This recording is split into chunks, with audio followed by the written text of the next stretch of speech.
Really excited to bring up our next comic. He's visiting from Baltimore, Maryland.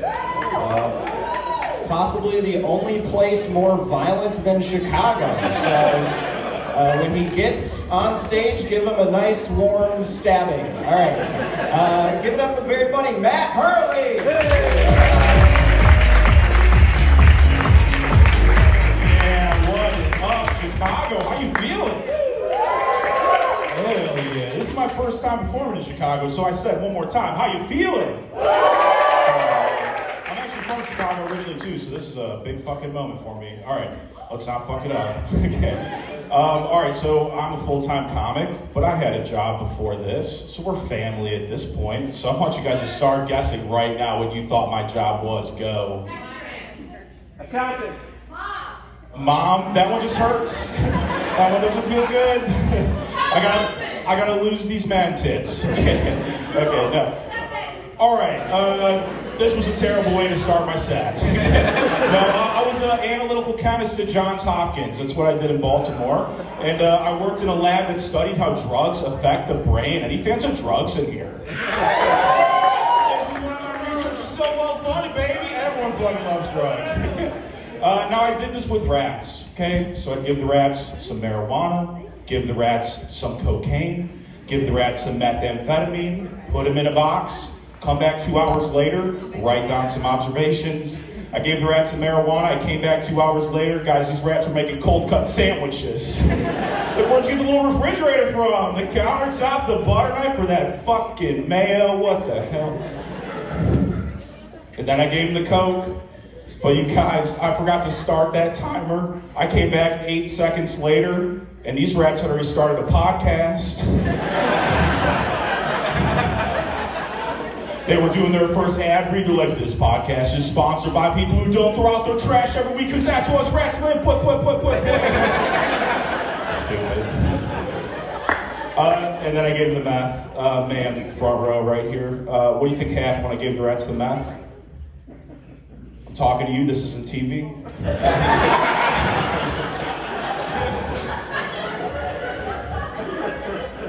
She's consulting, this is like a trivia team right here. Alright, we'll just fucking skip that. They were all just wearing West Virginia football jerseys. Fucking stupid, alright. Clap it up if you ever smoked weed in your life before.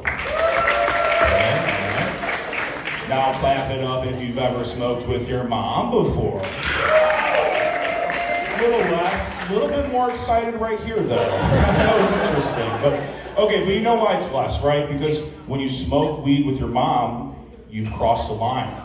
So your mom feels like crossing with you right back. Like a couple weeks ago, I was sitting there smoking a J with my mom. I passed my mom that joint, she went... In 1992, I fucked Tupac. That'd be sick, except I was born in 1991. That means we were sucking on those titties at the same time. Let's go.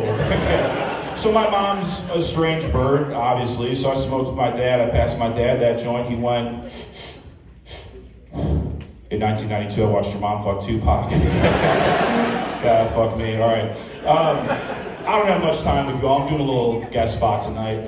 So let's get right to it. 7th grade. Great punchline. Social sciences class, okay? I had an assignment where I had to write a letter on an issue that concerned me and mail to both the senators in my state. Now, I was living in Chicago at the time, actually, fun fact. And I wrote a letter on gun control, okay? And I mailed it to Republican Senator Robert A. Block and Democratic Senator, maybe you've heard of him, Barack Obama. Yes. Now Barack Obama became president because he was on top of the ball. 2 weeks later, he mails me back. He signs it himself. The White Sox had just won the World Series. He wrote PS to the White Sox on that shit. It meant the world to me. I still have that letter today. The Republican Senator just sent me back a gun.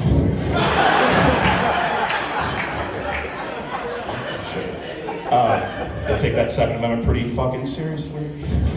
But I know you're sitting there with bated breath being like, well, what else did the Republicans send you? He didn't send me a letter, he sent me back a haiku. It said, what's up, Matt? This is Robert A. Block. Attached to this letter is a motherfucking Glock. This letter, Robert A. Block, made it for the bit. All right, this is my last one, and I'm getting the fuck out of here. All right. Thank you. All right. Little kids, they are brutally honest sometimes. Unbelievably brutally honest. Like, I was in Baltimore in a neighborhood called Federal Hill, and I was in a place called Cross Street Market. Now, Cross Street Market has a lot of businesses inside of it, and one of them is a bar. So I was having a beer with a buddy, sitting on a bar stool, and from behind me I felt tap, tap, tap, right on my lower back. I turned around, it was a little girl and her grandmother. The little girl just looked at me and said, excuse me, sir, your booty crack's out right now. Whoa. That's fucking embarrassing. But that wasn't the worst part. Then she said, and my grandma thinks it looks weird. My grandma thinks your booty crack looks like Vermont. How the fuck can a booty crack look like Vermont? But then I looked at her grandma and she looked like Bernie Sanders. I was like, this makes more sense. All right, you guys have been hot, so this one's brand new, and I'm gonna fucking do it for you. Get out here. All right. My mom always said I had Fred Flintstone feet because they're big and wide.